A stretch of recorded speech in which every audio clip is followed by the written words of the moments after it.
What if I told you that there is a state that you can attain in which all the powers of the cosmos are at your disposal? You can manifest things at free will in this state. You will have superhuman powers when you get to this state. Put simply, you know that guy Jesus? You want to be like him? Well, we will discuss today how many have gotten to his state and what these individuals did to get to that state. We're going to discuss the Urdhvareta Yogi, the most famous of which was Jesus. Let's begin by discussing the state that suffering human beings all live in. This state is referred to as Maya, which is Sanskrit for illusion. Most people believe that they are a body and that there is a separate universe. This makes them think that they have to protect themselves from the separate universe, do things to get ahead, quote unquote, in this separate universe, and so on. That illusion of separation is the spiritual problem, and overcoming that illusion is the point of the spiritual battle. We are not born in this illusion, and we don't die into it either. A newborn is at one with everything. That is why they are always seen as pure in all religions, and why our heart literally lights up when you look at a newborn baby. As they slowly socialize and learn from others that they are a separate being and that they have to survive, replicate, and so on, their ego forms, and thus Maya is thrown upon them and strengthened as they socialize.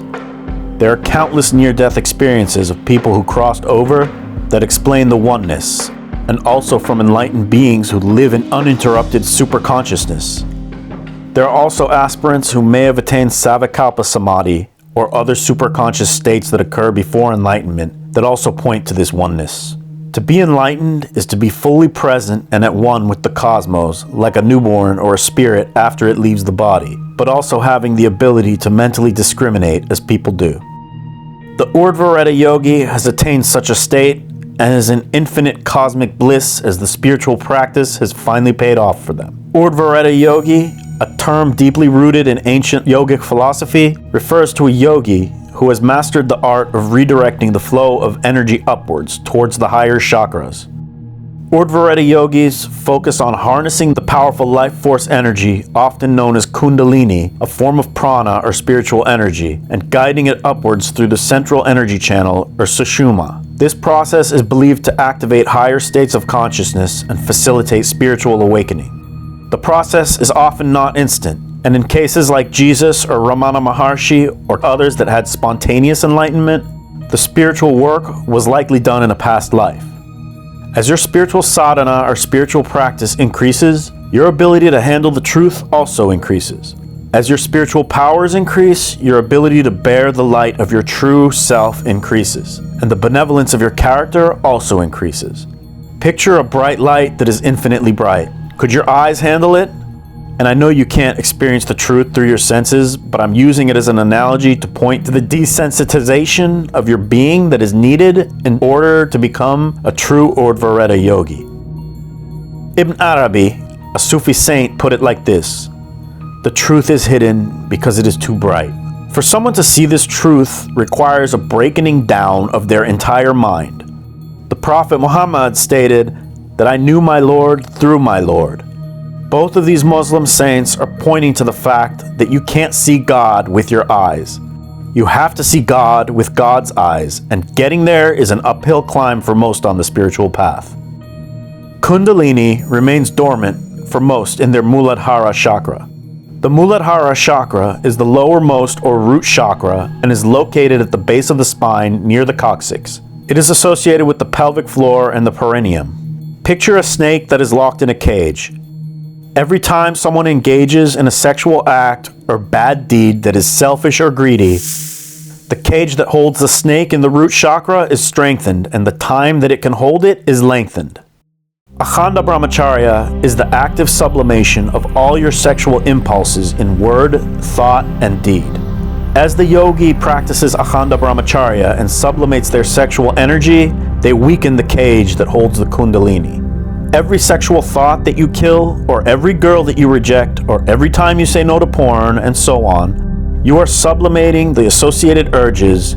You are weakening the cage that holds your Kundalini down and the chains that bind you to this Maya. An Akhanda Brahmachari who has practiced 12 years will become an Urdhvareta Yogi. Also important to note that it may actually happen before this point if you have done the work in previous lives. So if you practice in this life and don't attain this state, you will be well poised in your next life and closer to the goal. When the yogi transforms to Urdhvareta status, the body no longer sends the semen downward. It is secured as ojas shakti, or spiritual power, in the brain, and the aspirant may even stop physically producing semen if they choose, at will. Swami Shivananda, who was a medical doctor, the most relevant spiritual guru on this topic, as well as the overall Maharaja of Brahmacharya, said, "A yogi always directs his attention to the accumulation of this divine energy by unbroken chastity. In yoga, it is called Urdvaretas. An Urdvareta Yogi is one in whom the seminal energy has flown upwards into the brain as ojas shakti. There is now no possibility of the semen going downwards by sexual excitement. Brahmacharis extract spiritual energy from their semen through prayer, japa, yoga, and other spiritual sadhana. The spiritual energy is sent upward through the sushumna to the brain to form ojas. Every time you use sadhana to overpower and kill sexual thoughts, you extract this energy and weaken the cage that binds your kundalini to your root chakra. That is why an Akhanda Brahmachari practicing more and more becomes stronger and stronger.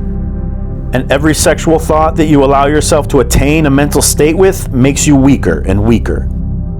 What do I mean when I say attain a mental state with sexual thoughts? Every thought you have comes as a bubble out of your consciousness.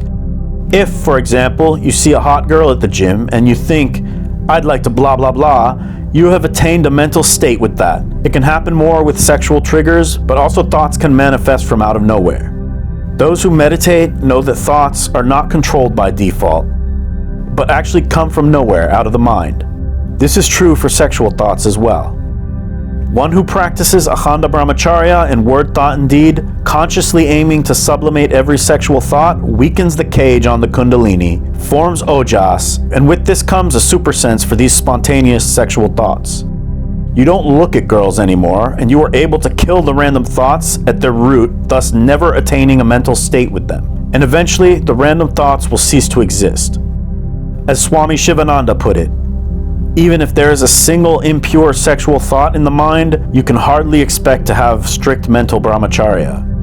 You cannot then be termed as Urdvaretas, or one in whom the seminal energy flows upwards towards the brain for being stored up as ojas. There is a tendency for the semen to flow downwards, even if there is a single impure thought. As semen energy flows upwards, and we extract spiritual energy, we feel great. Just 2 to 3 months into yogic practice as a brahmacharian, you gain superhuman energy levels, and your body feels so happy and blissful. At 6 months to a year, you gain immense intellectual capacity, and the material and spiritual benefits only get stronger with time. Semen is present in the entire body in a subtle state as cream is present in milk.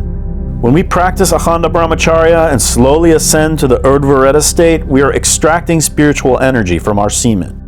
And for women, this extraction happens from the ovum. This process is slow and takes years, and unless you have already done the work in a past life, you will have to put in the effort here. As you practice, the energy goes upwards and the gross semen stays dormant. If you have even a single sexual thought, the seminal energy is released and sent downwards, and you are at risk of spillage.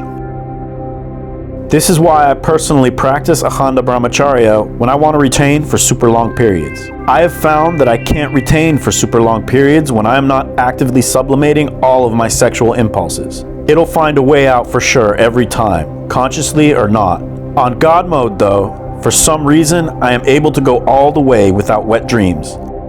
I mentioned in another video I did on Akhanda Brahmacharya and God mode, I'll link it at the end, how you can actively sublimate the energy by praying and chanting, doing yoga and meditating, and even through your work if not ready for yoga yet. On a God mode streak of about 3 to 6 months, if sexual thoughts or dreams start to happen, I actually am able to sublimate in my dreams as well. Since discovering God mode, I've never had a wet dream on any of my super long God mode streaks. And I am not an asexual person, I'm actually a very high sex drive individual. This makes these practices very hard, especially in the beginning, but the rewards are also that much greater in the end. Now, for those eager to start their Urdvareta journey, incorporating certain practices into your daily routine on top of Akhanda Brahmacharya can be immensely beneficial. Yogic techniques like pranayama, meditation, and specific asanas play a pivotal role. The Urdhvareta Yogi has done these practices for years and has essentially extracted all of the spiritual energy from his semen and guided it upwards to the Sahasrara chakra or crown chakra, and is in full control of his or her body, mind, and prana. First, you control your body and impulses. Next, you control your mind and thoughts. Then you are able to control your prana directly. When this happens, the yogi has sublimated all his sexual energy and is able to keep his semen dormant on command. At this point, you are an Urdhvareta Yogi.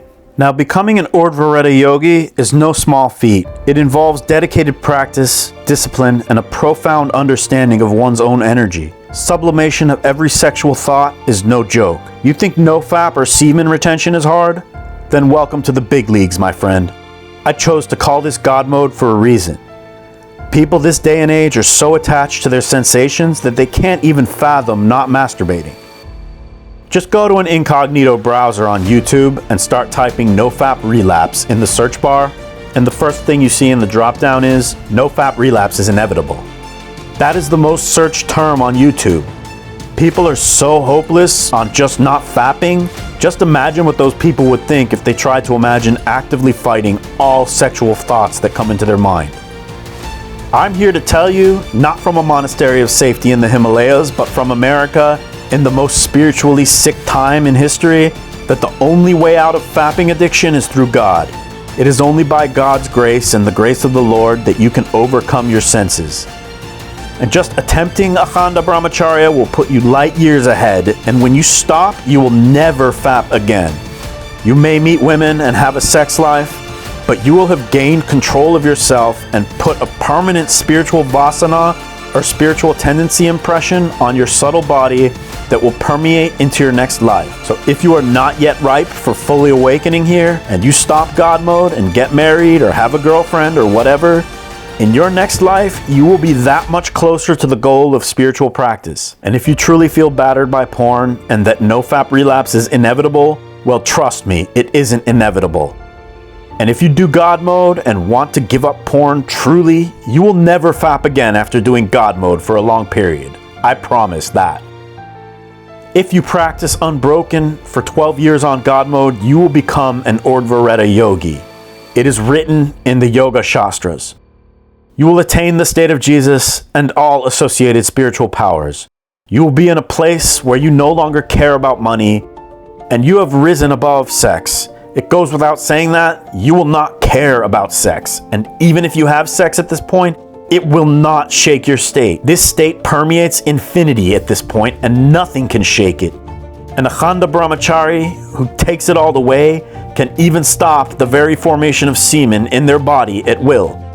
As Swami Shivananda explained, Urdhvareta Yogi not only converts the semen to ojas, but checks through his yogic power through purity in thought, word, and deed, the very formation of semen by the secretory cells of the testes or seeds. This is a great secret. Allopaths believe that even in an Urdhvareta Yogi, the formation of semen goes on incessantly, and that the fluid is reabsorbed into the blood. That is a mistake. They do not understand the inner yogic secrets and mysteries. They are in the dark. Their drishti or vision is concerned with the gross things of the universe. The yogi penetrates into the subtle, hidden nature of things through yogic shakshu, or the inner vision of wisdom. The yogi gets control over the astral nature of semen and thereby prevents the formation of the very fluid itself. That is just one simple physical power that is attained. And the Swamiji does go over superpowers as well, but doesn't get too specific. I think he did this because people will just think you are blowing smoke if you talk too much of these things. So why do that, as that only pushes beliefs? Belief is just accepting something on the level of mind to tame your ego. Forget belief. Go for knowledge. In this, I always suggest that you accept things only from experience. Try by doing and experiencing, and then you have knowledge. No need for beliefs here. To do this for many years and to truly become an Urdhvareta Yogi would be amazing. I can only imagine how that is. But I do know now that this Maya is fake, and so do you, and we can prove it with logic. This world is not real, and the Maya theory is true. In order for something to be real, it has to be permanent. And in order to have proof of something, we must have experience of it. We experience every night that this world is temporary because it disappears. And temporary equals not real. I have no experience to prove that it was there when I slept. For me to just accept someone else's word that the world was still there when I slept does not suffice, because experience is the only true proof. Therefore, the world is not real, and my body is not real as well because it disappears every night. The only real thing in all of this is the feeling I am. The I am that all the enlightened beings spoke of. The I am that the Bible spoke of, both before and after Jesus. Before Abraham was, I am. As one continually guides the seminal energy upwards, they are more and more attached to the infinite and detached from this temporary false manifestation or illusion that we abide in.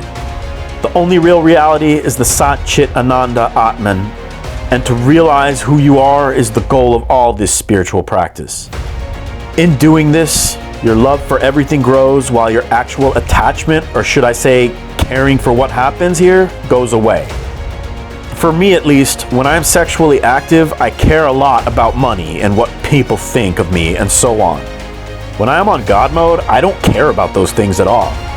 I care more for helping people and for finding truth. And all of this resides in God, and the more I practice and the longer I retain and sublimate, the more I directly experience God within me. At this point, I don't care if I die or become broke, and the dating problem is not even in the periphery of my consciousness. I am experiencing, and my faith is growing, and with time and practice, my experiences expand as well, and I know that there is more to this reality than meets the senses. Feel free to share in the comments if you have come to experience this about reality yourself, or if you are beginning on the path and may be skeptical. We'd love to hear from you. As we conclude this enlightening exploration of the Urdhvareta Yogi, remember that the journey of self-discovery is unique for each individual. If you found this video insightful, please share it with fellow seekers. Stay tuned for more transformative content. Until next time, keep evolving and embracing the path of enlightenment. Thanks for watching. Be sure to like, subscribe, and all the bells and whistles if you're into my content. I'll see you next time.